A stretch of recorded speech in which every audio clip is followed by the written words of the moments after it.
বড়ই স্বার্থপর, বুকের মাঝে জায়গা দিলে যতন কইরা ভাঙ্গে রে অন্তর।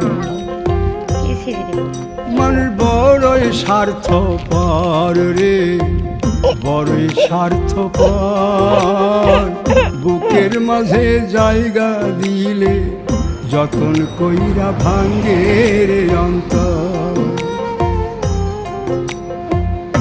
অচিনা এক জংলা পাখি যতন কইরা বুকে রাখছি, বুকের পাজর ভাঙ্গা সে যে সাজায় অন্যের ঘর রে, সাজায়